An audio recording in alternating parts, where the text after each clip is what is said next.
Broadcasting live from the Business Radio X studios in Atlanta, Georgia, it's time for High Velocity Radio. Welcome to Coach the Coach, helping business coaches deliver more impact in less time. We're broadcasting live on the High Velocity Radio Show and the Business Radio X network. If you're a business coach and want to help more people make more money and own your backyard, go to brxteam.com. Lee, this is going to be a fantastic show. I feel like did we not do any last week because we were down south doing the Podfest thingy? Yeah, I don't think we had a Coach the Coach last week. Yeah, man, I was starting to suffer some withdrawals. We learned a lot down at Podfest. We got to do our talk. We met some neat people, and we'll do maybe even a whole show on that. But right now, it's the Jeremy. It's time to talk to Jeremy, right? Absolutely. All right. Please join me in welcoming to the broadcast founder and managing director with Epic Mission, Inc., Mr. Jeremy Turner. How are you, sir? Doing very well. I appreciate it. And hope you guys are doing well also. Well, Jeremy, before we get too far into things, can you share a little bit about Epic Mission? How are you serving folks? Yeah. So Epic Mission, I can get into the whole nuts and bolts of we do this and we do that. But I think, in the words of Simon Sinek, let's start with why. So we believe that communities are better when they're thriving and resilient and hope-filled. And what we found is that, through my travels, and my colleagues' travels, there's so many communities around West Virginia in particular, but around our country and around the globe that maybe they've lost hope somewhere along the way. And we believe that, by working with individuals who have big dreams and helping them to foster turning those dreams into something real, we can actually restore this sense of resiliency and hope. And so what we do is we work to engage, encourage, and empower entrepreneurs, nonprofits, and small businesses so that they can go out and be the change that we wish to see in the world, that all of us wishes to see in the world. And what we envision is this future where these heroes of change that we refer to as entrepreneurs, nonprofits, and small businesses, where these heroes of change are equipped to move more confidently in the direction of their dreams, where they have what they need to go forth and conquer and do great works. So we do that through coaching, consulting, training, and a myriad of other support services. So now in your travels, do you find that people do believe in the American dream, that they do believe that this is a viable path for them rather than kind of getting a job and working for someone else, to go at it on their own and to kind of be the change they want to be in the world like you described? I think that unfortunately in some communities, some regions, perhaps that's been lost. And, many folks or communities have reverted back to a more linear path of, go to school, whether it's a trade school or university, or get some sort of training, get a job and work that job. And so we've almost institutionalized this entrepreneurial innovation mindset out of many communities around the country where I've traveled. And so, that's part of the mission of Epic Mission, is to engage people at a very deep, empathetic level and begin to see the world as they see it, so we can help bring them back to where they have hope again, where they have hope of going and doing these things that are just sort of fleeting thoughts through their mind, and that others are saying, hey, cut that out, go get a job, quit dreaming. You got a family, or, you just need to quit dreaming. That's a pipe dream. You can't do that because you're from XYZ community and no one you've ever met has ever done that. So why are you different? Well, we've been fortunate enough to work with Georgia State University, and last week we did a show, and one of their groups that they work with are refugees that are new to America, and Clarkston is a city adjacent to Atlanta that has a very large number of refugees. So I asked the person that runs the kind of university program there in Clarkston, do the refugees that are coming here, do they believe in the American dream? And he felt that they were very bullish on the American dream, that was really that why they sacrificed everything to get into this country. is because they did believe that there is an American dream and that they would have an opportunity to make their dreams come true. So I hope that gives you a little hope and that keeps you kind of fired up and helping your community, that when people are coming from outside of America, they might believe in the American dream maybe more so than people that are already here. And, I've experienced that as well, working with folks who've come from other countries. And it seems that they just haven't had the same experience of being told no so many times that, no, that's unrealistic. No, you can't do that, at least as far as you're beginning to live the American dream. So we do, in fact, have people coming from other countries who are better at living the American dream than we are, we that are here, because, we've lost our vision in some respects. And it's a shame. And so that's part of what energizes me every day to get up and lead this firm and go forth and help people dream again, because, without hope, what do you have? Right. Right. Well, you need that to, but also the mouse has to get the cheese, right? You have to have some wins along the way. Mm-hmm. So anything you can do to help these people get some wins is fantastic. Well, let's talk about your work specifically. How are you going out there and serving these people and giving them the hope that they need to go forth and to serve others? Thank you for asking that. So, this engagement piece is really, it's the first part of how we seek to go out and serve. And for us, engagement is more than just meeting someone or receiving their business card. Engagement is a very, very deep thing. It's very personal, and it requires a lot of listening and less talking. What I found is that many coaches and consultants that I've met or that I have worked with in the past, unfortunately, it's, at some point, perhaps they develop a better listening skill, but it's, I'm going to come in and I'm going to tell you how to do this, and here's how it's going to be. Well, how do you know what someone needs if you don't listen? And how do you know what the real roadblocks are if you don't listen to them, if you don't ask and become and develop a deep empathy with them? So, we pull in methodologies from the concepts of design thinking and really seek to engage first so we can understand at a very, very deep visceral level. And so what help looks like from there is based on what the individual or organization needs. It could be some individual coaching, it could be some group coaching. Maybe they need deep consulting. They need strategic planning to help. They need some culture redevelopment. It could be, perhaps they need some grant writing. They could need many things, but we don't know what those things are if we don't ask. And then if we don't just be quiet for a moment and listen. And again, there I think is, coming in with, well, I have your solution because I reviewed your website or whatever. Again, I think the listening piece is really key.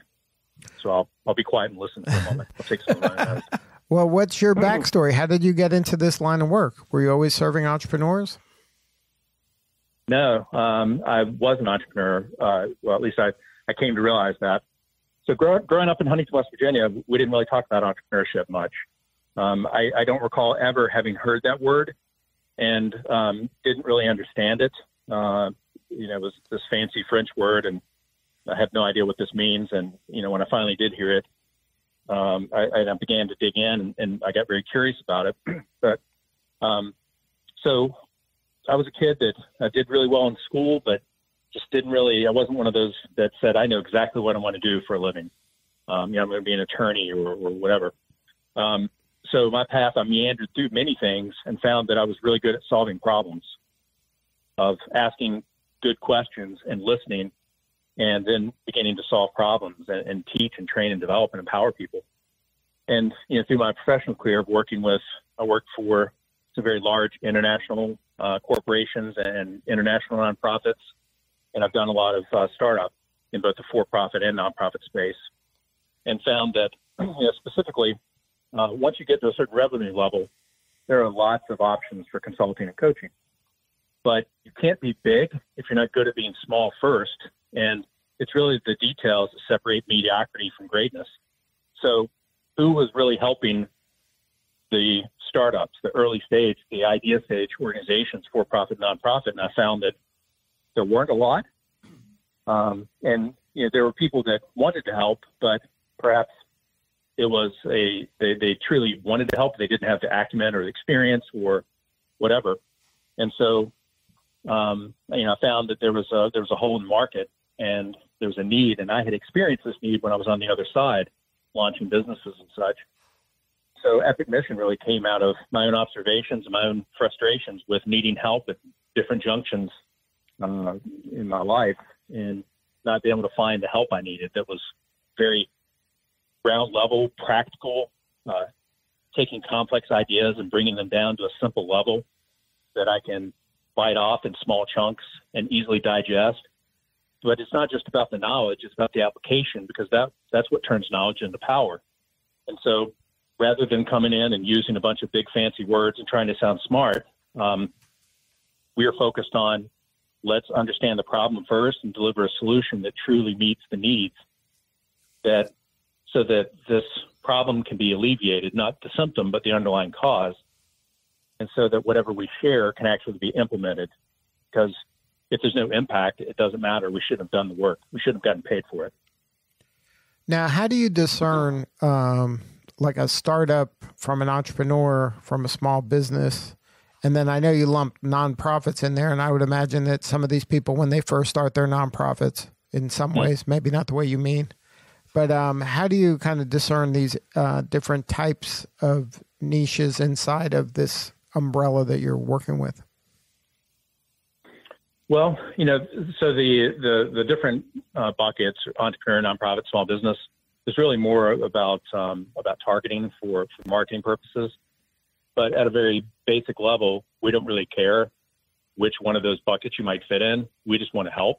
And what we found is that sometimes folks, they may shy away from entrepreneurship because of their value system around how they value money. So they think the only way to do good in the world is to go launch a nonprofit. When the way that I believe and the way that we work within my firm is that doing good and doing well, making money and changing the world aren't mutually exclusive things. And so, nonprofit is not the only method by which you can go out and be the change we wish to see in the world. So how we differentiate is, how do people self-identify, and so that allows us to at least begin the conversation. Do you identify as a nonprofit person? Great. Let's chat. Are you an entrepreneur? Okay, perfect. Let's talk about that. Now, does that make sense? Yeah.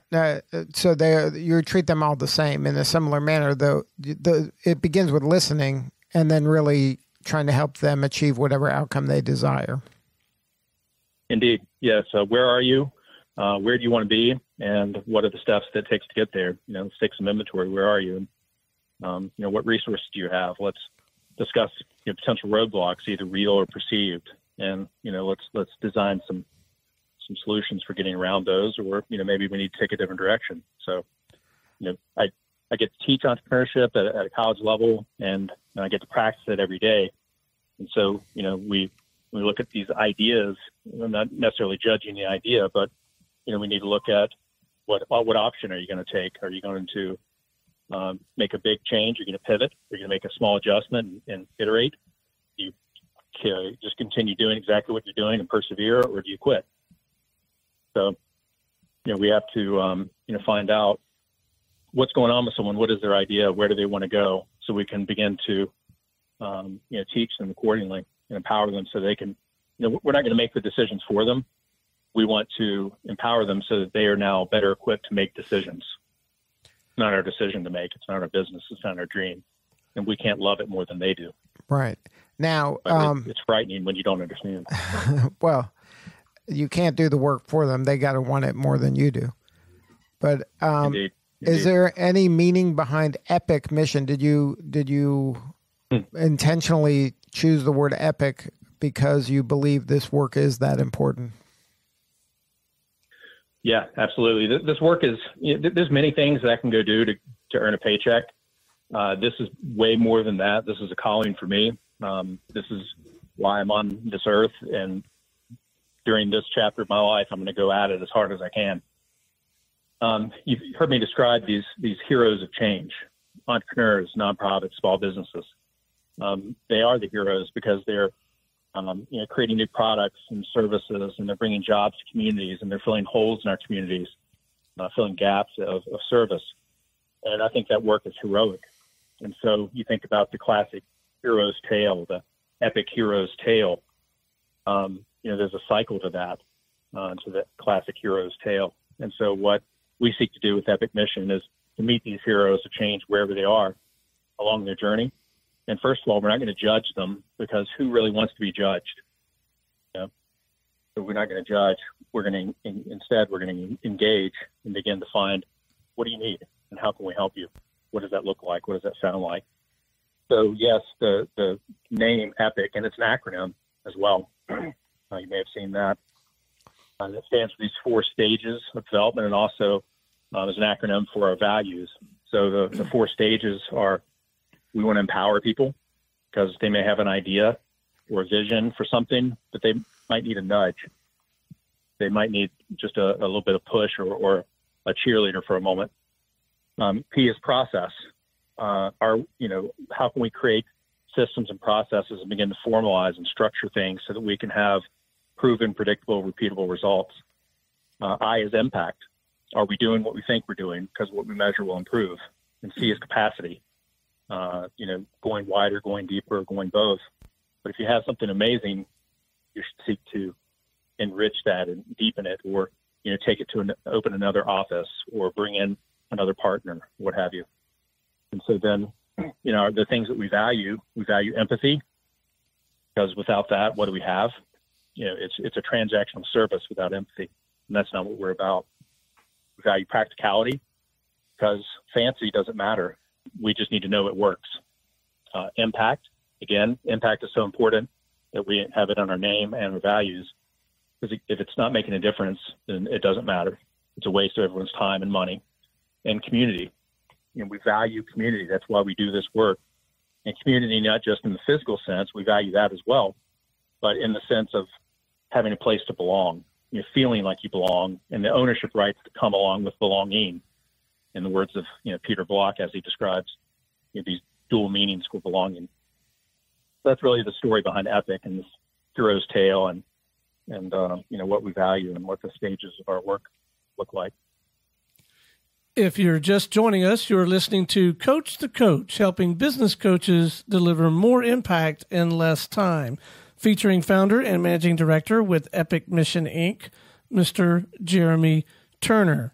If you're a business coach and want to help more people make more money and own your backyard, go to brxteam.com.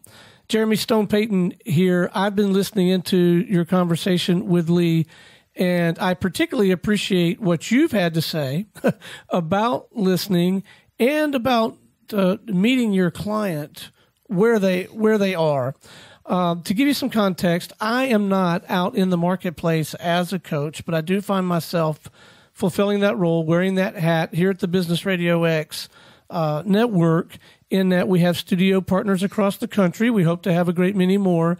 And I do find myself in that coaching, playing that coaching role.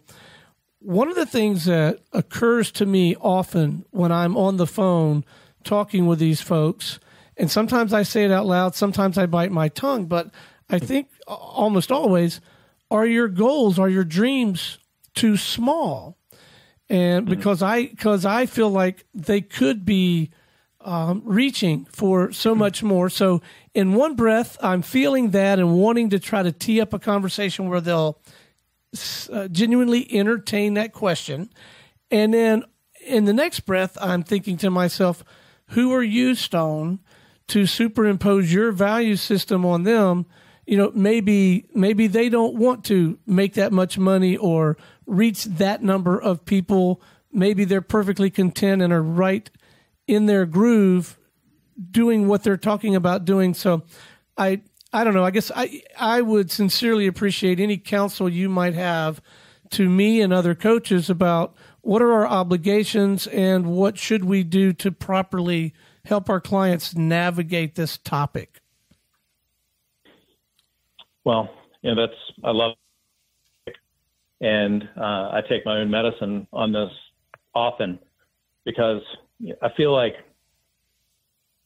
just a back up if any of us are in this work, if we're out there coaching people, we're dealing with people's lives and their dreams. This isn't just about a paycheck, and it shouldn't ever be for any of us. This is real, deep, meaningful work. If we're just on this journey for a paycheck, we can go get a job anywhere doing anything.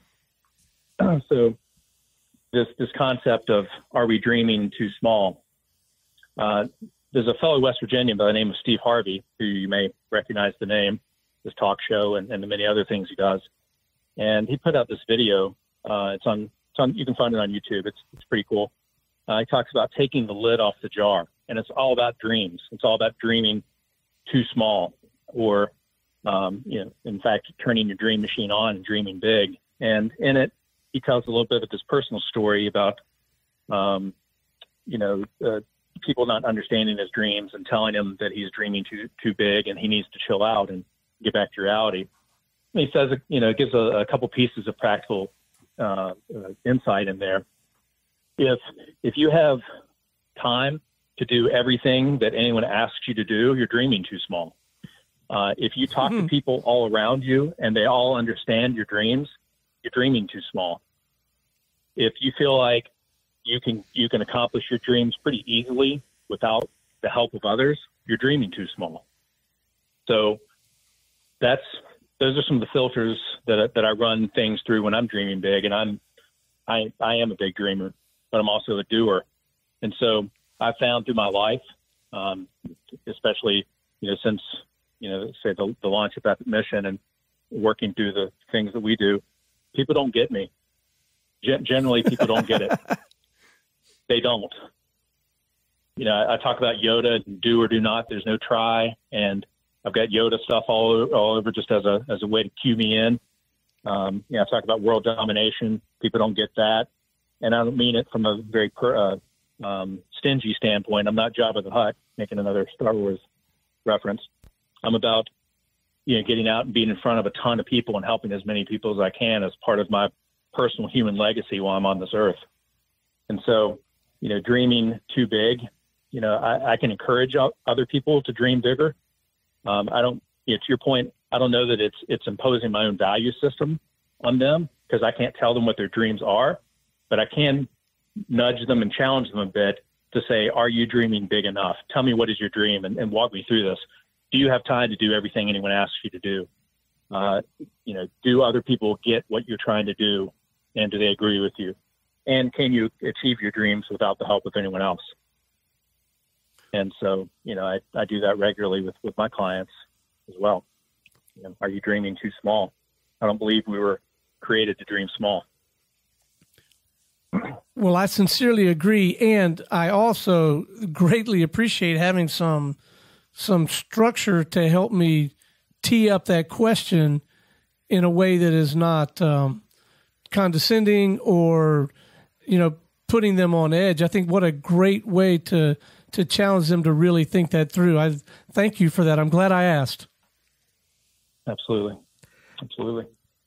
Now, Jeremy, part of your mission is to really serve the West Virginia community. Can you talk about maybe a quick pitch for West Virginia and why that's such a great place to do business? It is. So as an entrepreneur, let me back up. West Virginia appears at the top of most every worst list out there. Forbes doesn't have a very favorable opinion of West Virginia when it comes to places to do business. We have lots of people leaving the state, 10,000 or so every couple of years. We've had declines in major industry.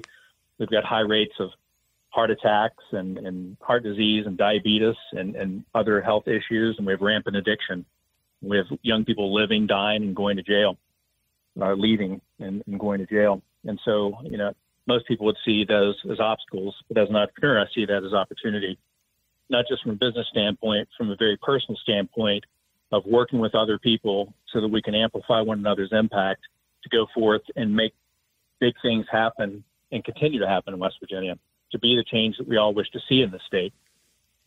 From a business standpoint, if we can do things here in West Virginia where we seem to have everything stacked against us, certainly we could do these things elsewhere, so we can provide great proof of concept. If we can accomplish certain things here, we can do them anywhere where there are more resources or where there are different mindsets. So I moved back to West Virginia in 2016 to focus more closely on doing business in West Virginia. I work all over the place, throughout the East Coast and such, into the Midwest. But my focus is on West Virginia and Appalachia and helping here. Not that I'm a savior, because I'm not. That's not my point of view. But perhaps I'm part of the puzzle, and perhaps with my help and the help of many others, we can complete the puzzle and go forth and be that change that we all wish to see in West Virginia and Appalachia, across the country and around the globe. So before we wrap, do you mind sharing some actionable piece of advice? And in your case, I guess you deal a lot with entrepreneurs and small business people. Can you maybe share a piece of actionable advice for them to, if they're on the brink of deciding, hey, I'm going to do this, or maybe I should or shouldn't do it, but say they take the plunge and are going to join the world of entrepreneurship, what is a piece of actionable advice that can help them kind of help their learning curve shorten? Yeah, so I would say two things. One is, don't think that you have to do it all yourself. That's one mistake that I see often is one person thinking they have to do everything. And the mistake, the difference between investment and expense. I need to do this as cheaply as I can, therefore I can spend no money on anything. Well, I like to do things inexpensively also, but I understand the difference between an investment and expense. An investment, I'll find a return on that. So if that's coaching, if it's consulting, if it's hiring a graphic designer, or an attorney to help me get my business set up properly on the front end, that's an investment. An expense, I would see as me spending my time doing things that I'm terrible at, hoping that I'm going to be great at it one day, or today when I have help available. So there's that. And the other piece of it is to stay curious. I think curiosity is our great human superpower, and we shut it down too often. And whereas an entrepreneur shouldn't have to try to do everything in their business, that's no excuse for not going out and learning and being curious and having a growth mindset and maintaining this lifelong learner mentality. So use free resources, go on Coursera, take a class, go to the library, read a book or listen to an audiobook. But stay curious, continuous learning, and seek help and understanding the difference between investment and expense. That will save time and money and heartache, and it may just help you achieve what it is you set out to do on the front end. Well, Jeremy, thank you so much for sharing your story today. If somebody wanted to learn more and have a more substantive conversation, what are the coordinates? Fantastic. So we have a 1-800 number that anyone can call. It's 1-800-507-4048. And we've got various extensions on there. Mine is extension 700. You can reach me there. You can visit our website at yourepicmission.com, yourepicmission.com. And you can contact us through the website as well. Well, good stuff. Thank you again for sharing your story. Your work is so important in West Virginia and in all the other communities that you work in. Thank you for being a guest today. Hey, thank you for having me. I appreciate it. And I wish you well on the rest of your journey. All right. This is Lee Cantor for Stone Payton. We will see you all next time on Coach the Coach Radio.